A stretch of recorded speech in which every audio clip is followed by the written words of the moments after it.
मेरा नाम सुनैना है। मैं एक ऐसे परिवार में पैदा हुई जहां मुझे सब बहुत प्यार किया करते थे। शायद मेरे पैदा होने से मेरे परिवार की तकदीर ही बदल गई। मैं 3 भाइयों के बाद पैदा हुई थी। मेरे माँ बाप भी मुझसे बहुत प्यार करते थे। कहते हैं 3 भाइयों पर जो एक बहन होती है वो काफ़ी तेज़ नसीब वाली होती है। इसीलिए मेरे घर वाले भी यही सोचते थे कि मेरे आने के बाद मेरे और मेरे परिवार की तकदीर बदल गई है। मैं आप सब लोगों के साथ अपनी ये कहानी शेयर करना चाहती हूँ। जब मैं काफ़ी देर से अपने कमरे के चक्कर काट रही थी, मेरे पेट में बहुत ही तेज़ दर्द हो रहा था। दर्द काफ़ी दिन से लगातार हो रहा था।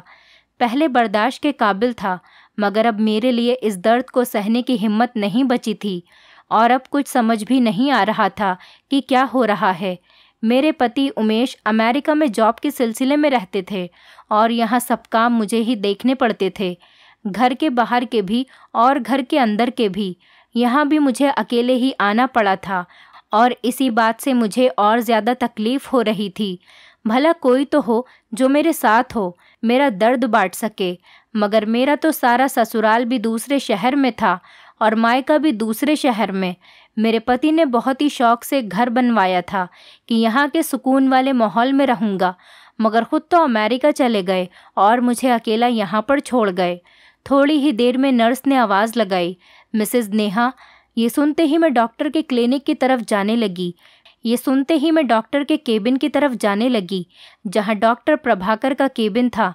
वो अल्ट्रासाउंड किया करते थे और डॉक्टर उमा के सब मरीज़ों का अल्ट्रासाउंड वही किया करते थे। डॉक्टर उमा को सिर्फ डॉक्टर प्रभाकर की रिपोर्ट्स पर ही भरोसा था। मैं बड़ी मुश्किलों से चलती हुई अंदर गई। डॉक्टर अभी कोई रिपोर्ट बनाने में बिजी थे। उन्होंने मुझे बेड पर लेटने का इशारा किया और ख़ुद अपना काम करने में लग गए।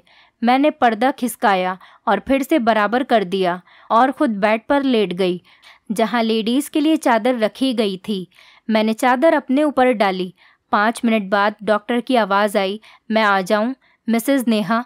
उन्होंने पर्दे के पीछे से सवाल किया। मैंने कहा कि आ जाइए डॉक्टर साहब, मैंने आहिस्ता से जवाब दिया। डॉक्टर ने आते ही मशीन की कुछ सेटिंग्स करने के बाद मेरी तरफ ध्यान देते हुए मेरा अल्ट्रासाउंड करने के साथ साथ मुझसे कुछ सवाल भी करते गए। लेकिन मैंने देखा अचानक उनके चेहरे की रंगत कुछ अजीब सी हो गई थी। अब वो मेरे सवालों के जवाब में सिर्फ हाँ हूँ कहते जा रहे थे। उनका चेहरा देखकर मुझे कुछ गड़बड़ी के आसार लग रहे थे। मैं तो काफ़ी घबरा गई थी। मैंने घबराकर पूछा, क्या हुआ डॉक्टर साहब? तो वो काफ़ी देर तक चुप ही रहे और कुछ देर चुप रहने के बाद कहने लगे, आप एक काम करिए, कल मेरे क्लिनिक पर आ जाइए, बस यहाँ से थोड़ा करीब ही है। यहाँ पर तो मैं डॉक्टर उमा के कहने पर आया करता हूँ। आपसे सारी बात मैं आराम से वहीं पर करूँगा। फ़िलहाल आप घर पर चली जाइए। डॉक्टर रिपोर्ट बनाने में लग गए और उन्होंने मुझे एक बार गौर से देखा और फिर अपना रुख मोड़ लिया। मैंने कहा, मगर डॉक्टर मुझे बहुत तकलीफ़ हो रही है, मैं कब तक बर्दाश्त करूं? मैंने थोड़ा गुस्से में आकर कहा तो वो कहने लगे कि मैं डॉक्टरों को बता देता हूं, वो आपको आज के लिए कोई मेडिसिन देंगे, अभी आप जाइए। और मैं शर्मिंदा होकर बाहर निकली। भला ये क्या बात थी? कुछ बता भी नहीं रहे थे, ऊपर से अपने क्लिनिक आने को कह दिया। बाहर निकलकर मुझे मालूम हुआ कि डॉक्टर उमा के लिए कोई इमरजेंसी केस आया था, तो उनको अस्पताल जाना पड़ गया था और वो केस पूरा करवाकर ही वापस आती थीं। ऐसा अक्सर हुआ करता था कि उनको जाना पड़ जाता था, लेकिन आज तो मैं बिल्कुल इंतज़ार नहीं कर सकती थी। मैंने नर्स को कहा कि मेरा दर्द से बुरा हाल है, प्लीज़ मुझे कोई दवाई दे दीजिए। तो उन्होंने डॉक्टर से फ़ोन पर बात करके फ़िलहाल के लिए तो मुझे थोड़ी सी दवाई दे दी और मैंने वहीं बैठकर पानी की बोतल ली और उन गोलियों को निगल लिया ताकि दर्द को कुछ तो फ़र्क पड़े। घर वापस आकर मैं बहुत रोई कि ये भी क्या ज़िंदगी थी मेरी। अकेले जियो, अकेले रहो, हर दुख, हर दर्द, तकलीफ़, परेशानी अकेले ही बर्दाश्त करो। पति तो बाहर बैठा है, बस नोट बनाने में लगा हुआ है और मैं यहाँ पर सब कुछ झेल रही थी। मैं काफ़ी देर तक रोती ही रही थी। कुछ देर बाद उमेश की कॉल आई तो मैंने अपना सारा गुस्सा उन्हीं पर निकाल दिया। वो काफ़ी देर तक मुझे समझाते रहे, मगर मैं कुछ सुनने के लिए तैयार ही नहीं थी और मैंने गुस्से में आकर उनका फ़ोन काट दिया और रोते रोते मैंने दर्द से अपनी आंखें बंद कर ली। कुछ देर बाद ही मैं काफ़ी बेहतर महसूस कर रही थी। शायद दवाई ने भी असर कर दिया था, जो दर्द भी कम होते होते ख़त्म हो गया था। अब मुझे कल फिर से जाना पड़ेगा डॉक्टर प्रभाकर के क्लिनिक। इन्हीं सोचों में मुझे नींद आ गई और मैं सो गई। सुबह जब मैं उठी तो मेरा मूड काफ़ी फ्रेश हो रहा था। मुझे लग रहा था कि मुझे आराम की दवाई भी दी है डॉक्टर ने, तभी तो मैं सुकून से सो पाई थी और दर्द भी कम था, मगर फिर भी हल्का हल्का महसूस हो रहा था। मैंने नौकरानी से नाश्ते का पूछा तो वो जल्दी से मेरा मनपसंद नाश्ता बनाकर ले आई। मुझे भूख भी लगी हुई थी और इसी तरह रोज़मर्रा के कामों में शाम हो गई और मैं डॉक्टर के क्लिनिक की तरफ जाने को तैयार हो गई। कुछ ही देर में मैं वहाँ पर पहुँच चुकी थी। डॉक्टर ने मुझे क्लिनिक में बुलाया और बैठने को कहकर दरवाजे को बंद कर दिया। मैं बेचैन हो गई कि उन्होंने दरवाज़ा क्यों बंद किया है, और वो जल्दी से भागते हुए मेरे पास आए और जो कुछ उन्होंने मुझसे कहा, मेरे तो होश ही उड़ गए। मेरा नाम नेहा है और मैंने एक खुशहाल परिवार में अपनी आँख खोली थी और जैसे मैं सोने का चमचा मुंह में लेकर पैदा हुई थी। पापा को लगता था कि मैं उनका नसीब खोलने के लिए आई हूँ। मैं जैसे ही पैदा हुई, पापा को एक बहुत बड़ा प्रोजेक्ट मिला था। वो सोच भी नहीं सकते थे और इसी प्रोजेक्ट की वजह से वो कहाँ से कहाँ पहुँचकर चले गए। उनका छोटा सा कारोबार अब बहुत बड़ा फैल चुका था।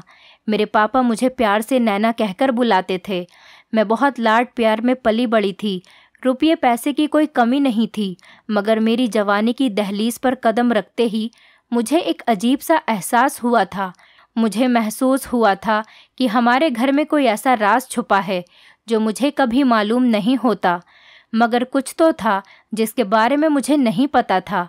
मैं पापा और मम्मी को कई बार अकेले में किसी बात पर बहस करते हुए देखा करती थी, मगर वो दोनों मुझे देखकर खामोश हो जाया करते थे। मैं चाहकर भी उनसे राज मालूम नहीं कर पाई थी। कॉलेज के बाद जब मैं अपनी छुट्टियां गुजार रही थी तो मैंने नोट किया, पापा के घर से जाते ही मम्मी ड्राइवर को गाड़ी निकालने का हुक्म देती और उसके साथ कहीं चली जाती थीं। पहले तो मैंने गौर नहीं किया, मगर फिर एक दिन जब मैंने पूछा तो मम्मी हड़बड़ा गई और कहा, नैना बेटा, मैं जहाँ जाती हूँ उस बारे में आपको नहीं बता सकती। उनकी बात पर मैं अजीब नज़रों से उनको देखने लगी। मम्मी, ऐसी क्या बात है जो आप मुझे नहीं बता सकती? मैंने अचंभे से कहा तो उन्होंने बड़ी फीकी सी मुस्कुराहट के साथ बोला, नैना, तुम परेशान मत हो, मैं बस अपने दोस्तों से मिलने चली जाया करती हूँ। घर में रहकर बोर हो जाती हूँ। उन्होंने रुख मोड़कर बड़ी मुश्किल से कहा। मैंने कहा, मम्मी, ये क्या बात हुई भला? अपने घर में कौन बोर होता है? और अब तो मैं भी घर पर ही होती हूँ। मुझे बहुत हैरत होने लगी थी। भला ऐसी क्या बात थी वो अपनी बेटी के साथ वक्त गुजारने के बजाय दोस्तों के पास चली जाती थी? मेरी बात पर वो बस सर झटक कर वहाँ से चली गईं और मुझे बहुत तकलीफ़ हो रही थी उनके हालातों के बारे में सुनकर, जबकि पापा तो जब भी घर में होते बस मेरे ही आगे पीछे घूमा करते थे और उनकी हर मुमकिन कोशिश हुआ करती थी कि वो मेरी हर ख्वाहिश को पूरी करें। वैसे तो मम्मी भी मुझे बहुत प्यार दिया करती थी, मगर आज उनका रवैया कुछ अजीब सा था। मैंने जब सोचना शुरू किया तो मुझे महसूस हुआ कि मम्मी मुझे पापा से लाड करते देखकर कुछ उदास सी हो जाया करती थी। अब तो मुझे शक होने लगा था कि कहीं वो मेरी सौतेली माँ तो नहीं है, मगर ये कैसे मुमकिन था? मैंने अपने जन्म के समय की तस्वीरें देखी थीं, उनमें मम्मी ही थी जो हॉस्पिटल में मुझे गोद में लिए मुस्कुरा रही थी और उनके हाथ में ड्रिप लगी हुई थी। मैं जब छोटी हुआ करती थी तो वो ड्रिप देखकर बहुत डर जाया करती थी और पूछा करती थी, मम्मी, आपके हाथ पर क्या हुआ है? तब वो कहती, जब आप पैदा हुई थी तो डॉक्टर ने मुझे ये ड्रिप लगाई थी ताकि मुझे ताकत मिले और मैं आपका ख्याल रख सकूं। ये बातें याद आती तो मेरा ये शक तो दूर हो जाया करता था, मगर घर में जो कुछ भी हो रहा था वो कुछ अलग सा ही था। एक बार मैंने मम्मी का पीछा करने का सोचा और दूसरे दिन मैं उनके जाने से पहले ही तैयार बैठी थी और मैंने कैब भी पहले से ही मंगवाई हुई थी जिसे मैंने घर से कुछ दूर रुकने को कहा था, और जब मम्मी चली जाती तब मैं उनका पीछा करती। उसके बदले कैब वाले ने डबल किराया लिया था। मम्मी के घर से निकलते ही मैं भी बाहर आ गई और ड्राइवर को मम्मी की कार का पीछा करने को कहा। यूँ हम काफ़ी देर तक उनका पीछा करते रहे। पहले तो वो एक रेस्टोरेंट में चली गईं और वहाँ से ढेरों बॉक्सेस अपनी कार की डिग्गी में रखवाए जिनमें शायद खाने का सामान था, और फिर एक किड्स शॉप में गईं जहाँ से उन्होंने बच्चों के लिए गुब्बारे और गिफ्ट वगैरह खरीदे और वो भी कार में रखवा दिए। उसके बाद उनकी कार एक अनाथ आश्रम के पास रुकी।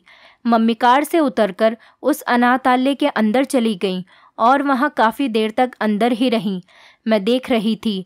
ड्राइवर ने एक आदमी के साथ मिलकर वो खाने पीने का सामान निकलवाया था और अंदर ले गए, मगर कुछ फूल और गुब्बारे वगैरह मम्मी अपने हाथ में लेकर अंदर गई थी। बाकी का सारा सामान ड्राइवर ने निकलवाया था और लगभग 2 घंटे बाद मम्मी बाहर निकली थी।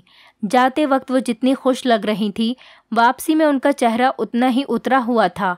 वो गाड़ी में बैठकर रवाना हुई और मुझे लगा वो घर की तरफ जाएंगी। तभी मैंने जल्दी से टैक्सी ड्राइवर को वापस चलने को कहा और मेरी जल्दी मचाने पर उस ड्राइवर ने मुझे काफ़ी जल्दी घर पहुंचा दिया। मैंने उसको किराया दिया और जल्दी से अंदर की तरफ भाग गई। मैंने नौकरों को कुछ नहीं बताया था कि मैं कहीं बाहर गई थी और ना ही किसी ने मुझे जाते हुए देखा था। मुझे बस वापस आते हुए चौकीदार ने देखा था और किसी ने भी मुझसे कोई सवाल नहीं किया। और मम्मी की भी आदत नहीं थी कि नौकरों से पूछताछ करती, लेकिन मेरे हिसाब से मम्मी को तो अब तक घर आ जाना चाहिए था। लेकिन मम्मी अभी तक घर नहीं आई थी। मैं उनका इंतज़ार करती रही। आखिर मम्मी 2 घंटे बाद घर वापस आ गईं। अब मैं पछता रही थी कि मैं इतनी जल्दी क्यों वहाँ से वापस आ गई। मैंने मम्मी की तरफ गौर से देखा तो वो काफ़ी थकी थकी सी लग रही थी। मुझे बहुत अफसोस हुआ। मैंने उनको गले से लगाया तो वो मेरी अचानक हरकत पर हंसने लगी और कहने लगी, क्या कर रही हो? मैंने कहा, अपनी प्यारी सी मम्मी से प्यार कर रही हूँ। मैंने हक से कहा तो उन्होंने मेरा माथा चूम लिया। मुझे बहुत घबराहट होने लगी थी कि मैंने अपनी मम्मी को गलत समझा। वो तो एक अच्छे काम के लिए वहाँ जाया करती थी और शायद इसीलिए मुझे नहीं बताती थी कि कहीं उनकी नेकी बर्बाद न हो जाए। वो अनाथ आश्रम में बच्चों को खाने पीने का सामान और उनके लिए खेल खिलौने ले जाया करती थी। उन्हें वहाँ जाना बहुत अच्छा लगता था, लेकिन मैं तो अपनी मम्मी को गलत ही समझ बैठी थी।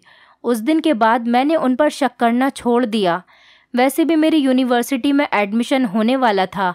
मैं अपनी पढ़ाई के लिए बहुत सीरियस थी।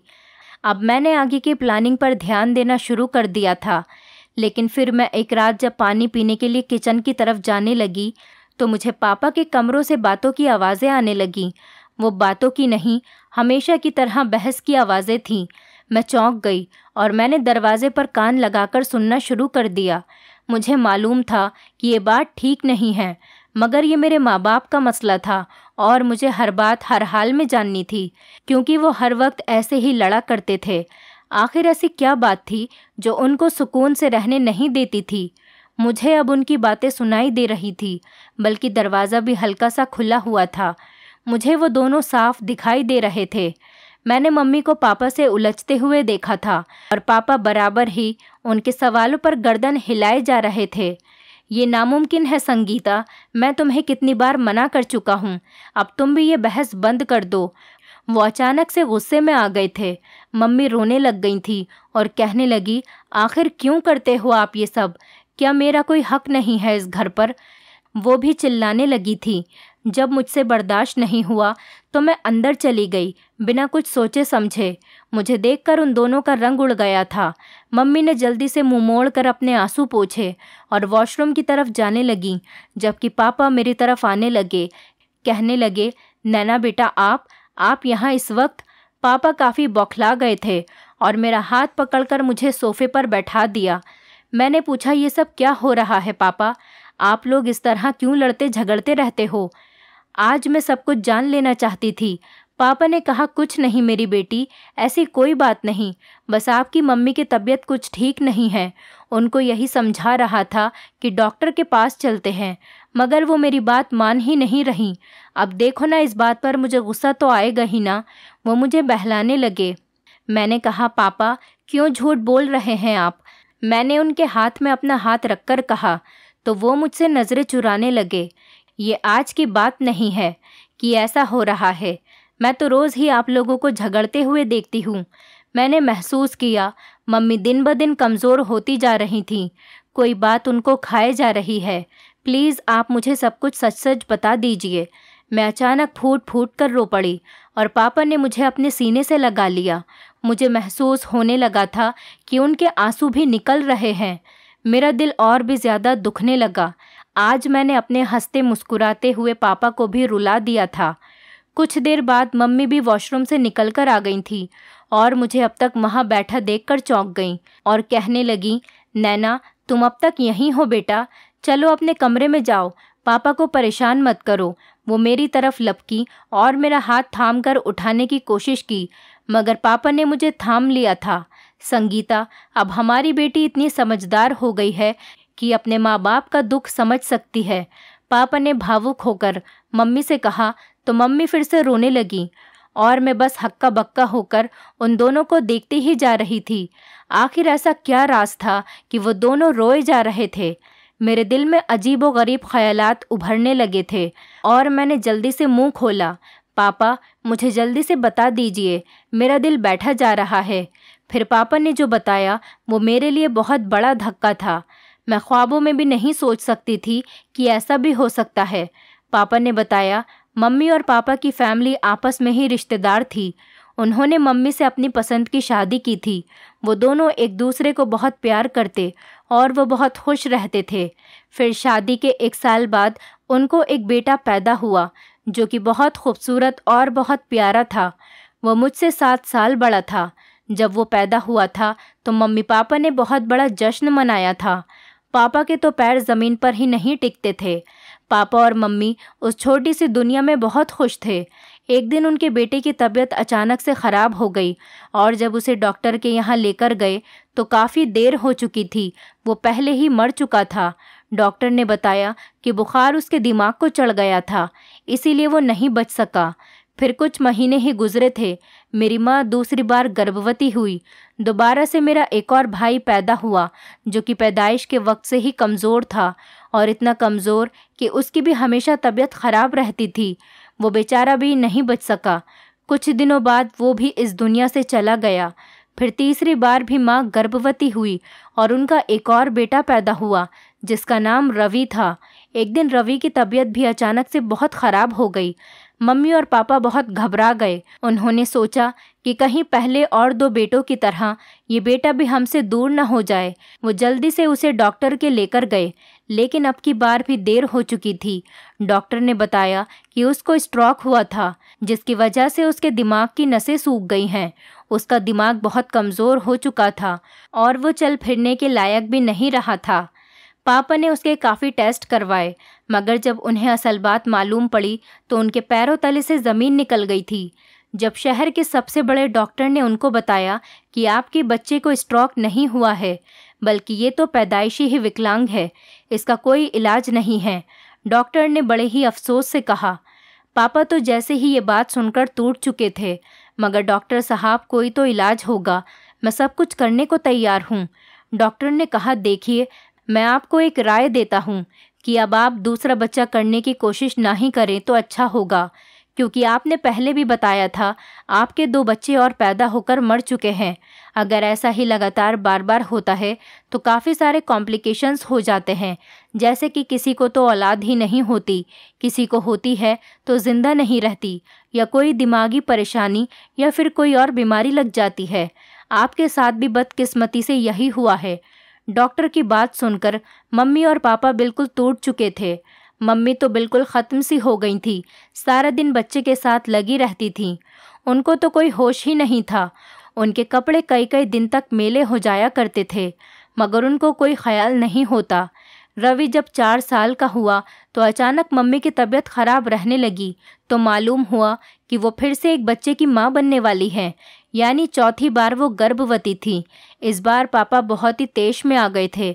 उन्होंने वो बच्चा गिराने की बहुत कोशिश की, मगर मम्मी की जान को ख़तरा था और यूं मैं इस दुनिया में आ गई, और वो भी बिल्कुल सही सलामत। उन दोनों बेटों के साथ जो हादसे हुए थे वो सब अपनी मौत मर चुके थे। मुझे पाकर मेरे मम्मी पापा को जैसे नई ज़िंदगी मिल गई थी, मगर मम्मी अभी भी रवि के लिए बेचैन रहा करती थी और उनका हल पापा ने ये निकाला कि रवि को एक अनाथ आश्रम में भेज दिया जाए। पापा ने अनाथालय वालों को ढेरों रकम दी थी और रवि के लिए एक अच्छा कमरा भी बनवाया था। वहाँ रवि की खास देखभाल की जाती थी और ज़रूरत की हर चीज़ मुहैया की गई थी। अपने ख़ास नौकर भी रवि की देखभाल के लिए रखे थे, मगर मम्मी इस बात पर राज़ी नहीं थीं। उनका दिल खून के आंसू रो रहा था जब पापा ने ज़बरदस्ती रवि को वहाँ भिजवाया था ताकि मुझ पर कोई रवि का गलत असर न पड़ जाए। और अब इतने सालों बाद मम्मी रोज़ अपनी ममता से मजबूर होकर रवि से मिलने जाया करती थी, जहाँ व्हील चेयर पर बैठे हुए उनको देखकर वो खुश हो जाया करता था। मम्मी देर तक उसके पास बैठा करती और अपने हाथों से खाना खिलाती, मगर पापा अभी रवि को घर वापस लाने पर राज़ी नहीं हुए थे कि कहीं मेरे दिमाग पर भी रवि का असर न पड़ जाए। वो मुझे ये बात भी मालूम नहीं होने देना चाहते थे, मगर आज मैंने पूरा सच जान लिया था कि क्यों मेरी माँ मेरे साथ होते हुए भी मेरे पास नहीं होती थी और पापा इतने कठोर कैसे हो सकते थे। अपने ही बेटे को खुद से दूर रखते थे और कभी उनसे मिलने भी नहीं गए थे कि उनसे अपने बेटे की हालत देखी नहीं जाती थी। अब वो जवान हो गया था और मम्मी रोज़ उसके पास जाकर अपना मन हल्का कर लिया करती थी। वो बेचारी करती भी तो क्या करती। ईश्वर ने उनको 3 बेटे दिए और 2 तो इस दुनिया में नहीं रह पाए, लेकिन जो एक था वो भी उनसे दूर था। उस मासूम को तो कुछ भी पता नहीं था। ये जानकर मुझे जितनी तकलीफ़ हुई थी वो मैं ही जानती थी। मैंने पापा से ज़िद की कि हम कल ही भाई को यहाँ लाएंगे। इतना सब कुछ होते हुए वो क्यों किसी अनाथ आश्रम में रहते हैं। मैं सोच सोच कर रोए जा रही थी और मेरी ज़िद पर मजबूर होकर दूसरे ही दिन पापा भाई को घर लेकर आ गए। मुझे भाई को देखकर बहुत खुशी हुई थी। मुझे उन पर टूटकर प्यार आ रहा था। मैंने देखा मम्मी के चेहरे से खुशी झलक रही थी। इतने सालों के बाद वो अपने जिगर के टुकड़े को अपने साथ लाई थी। अब हम दोनों माँ बेटी भाई का बहुत ख्याल रखते थे। भाई में भी काफ़ी बदलाव आता जा रहा था। मैंने देखा वो पागल नहीं थे, बस उनका दिमाग छोटा रह गया था। वो खुद को छोटा सा बच्चा समझते थे और वो बातें भी किया करते थे। धीरे धीरे हमने उनको चलाने की भी बहुत कोशिश की। कभी कभी तो ऐसी बातें करते कि सियाने भी शर्मा जाएं। अब पापा भी खुश थे। मेरी रवि से काफ़ी दोस्ती हो गई थी। मैं रोज़ चॉकलेट लेकर आती तो वो बहुत खुश होता। एक दिन मेरा भी रिश्ता आया। वो लड़का काफ़ी अच्छा था और उसका घर-बार भी बहुत अच्छा था। यही सब देखकर मेरे पापा ने उमेश से मेरी शादी करवा दी। मैं उनको पाकर बहुत खुश थी। उमेश हर 4 महीने बाद अमेरिका से घर आया करते थे। अब की बार भी उनको गए हुए 4 महीने हो गए थे और मेरी तबीयत ख़राब रहने लगी थी। मगर आज जो डॉक्टर प्रभाकर ने मुझे बताया था उसे सुनकर मेरे पैरों तले से ज़मीन निकल चुकी थी। डॉक्टर का कहना था कि तुम माँ बनने वाली हो, मगर मेरे पेट में जो बच्चा है वो शायद दिमागी तौर पर ठीक नहीं है। 3 साल बाद मुझे ये खुशखबरी सुनने को मिली थी और एक दुख भी। ये सब सुनकर मेरा सर चकराने लग गया था। बड़ी मुश्किल से डॉक्टर ने मुझे संभाला, लेकिन डॉक्टर साहब मुझे तो पता ही नहीं चला कि मैं 4 महीने से गर्भवती हूँ। मैंने अपने आंसू छुपाते हुए पूछा। डॉक्टर ने कहा, हौसला रखो, ऐसा होता है कभी कभी, और आपका पहला बेबी है तो आपको ज़्यादा तजुर्बा भी नहीं था, लेकिन आप परेशान मत हो, उसका हल है मेरे पास। वो मुझे तसल्ली देने लगे और मैंने चौंक कर उनकी तरफ देखा। क्या? डॉक्टर ने कहा, मैंने आपको यहाँ इसीलिए बुलाया है कि आप ये बच्चा गिरा दीजिए। उनकी बात सुनकर तो मैं अचानक उछल पड़ी। ये सब आप क्या कह रहे हैं? मैं डॉक्टर साहब से कहने लगी, मैं ये पाप हरगिज़ नहीं करूँगी। मैंने उनको बहुत सख्ती से सुनाई और वहाँ से निकल कर आ गई, जबकि वो कहते रहे कि आपकी भलाई के लिए कह रहा हूँ। मैं घर पहुँचकर बहुत रोई थी। मैं उमेश को भी नहीं बता सकती थी, लेकिन जब मैंने मम्मी को बताया तो वो बहुत परेशान हो गई और उन्होंने मुझसे कहा कि किसी को बताए बिना मैं इस बच्चे को गिरवा दूंगी, वरना तुम बहुत पछताओगी। मम्मी ने मुझे समझाया कि शायद उनका ही असर मुझ पर आ गया था, क्योंकि जब वो माँ बनी तब उनके भी 2 बेटे किसी न किसी बीमारी का शिकार होकर इस दुनिया से चले गए। लेकिन रवि भैया जो इस दुनिया में हैं, उनको जो परेशानी थी, शायद उसी किस्म की परेशानी मेरे बच्चे में भी आ गई थी। मम्मी ने कहा, जैसा मेरे साथ हुआ था वैसा ही मेरी बेटी के साथ भी हो रहा है। इसीलिए मैं तुम्हारे भले के लिए कह रही हूँ, इस बच्चे को गिरवा दो। मैं नहीं चाहती जैसे मैंने अपने बच्चे को खोया है ऐसे ही तुम भी खो दो। मम्मी की ये बात सुनकर मुझे शौक लग गया। मैंने मम्मी से पूछा कि आप मुझे कत्ल कर सकती हैं, तो वो परेशान होकर कहने लगी, ये कैसी बातें कर रही हो, कोई माँ अपनी औलाद को कैसे कत्ल कर सकती है। तब वो अचानक खामोश हो गईं। उनको अपने सवाल का जवाब मिल गया था। मैं भी माँ थी और कैसे अपनी औलाद को कत्ल कर सकती थी। मैंने भगवान पर भरोसा किया। जो मेरी मम्मी के बच्चों के साथ हुआ था वो उनका भाग्य था। अगर मेरे आने वाले बच्चे के भाग्य में ज़िंदगी लिखी होगी तो वो ज़रूर इस दुनिया में आकर जिएगा। मैं दिन रात ईश्वर से प्रार्थना करती रहती थी। मेरी ज़ुबान पर बस हमेशा अपने बच्चे की सलामती की दुआएं ही रहा करती थी। और अब तो मैंने सब कुछ ईश्वर पर छोड़ दिया था। मैंने उमेश को भी सब कुछ बता दिया था, वो भी चुप हो गए थे। मैंने डॉक्टर के पास जाना भी छोड़ दिया और ना ही कोई अल्ट्रासाउंड करवाया करती थी। बस मुझे अपने ईश्वर पर भरोसा था। सब लोग मुझे अजीब सी नज़रों से देखा करते थे। जब मैंने 9 महीने बाद एक सेहतमंद बच्चे को जन्म दिया तो डॉक्टर भी हैरान रह गए। मेरा यकीन जीत गया था, मेरा बच्चा बिल्कुल ठीक था। डॉक्टर प्रभाकर ने रिपोर्ट देखी और उन्होंने बहुत खुश होकर बताया, ये तो चमत्कार ही हो गया। ईश्वर की कृपा से आपका बच्चा बिल्कुल ठीक है। और मैंने अपने ईश्वर का बहुत बहुत शुक्रिया किया जिसने मुझे मायूस नहीं किया था। दोस्तों, उम्मीद करती हूँ आपको हमारी कहानी पसंद आई होगी। कहानी पसंद आई है तो वीडियो को लाइक करें, चैनल पर नए हैं तो चैनल को सब्सक्राइब करें और हाँ, नोटिफिकेशन बेल को ज़रूर दबाएं ताकि अगली अपडेट सबसे पहले आपको मिले।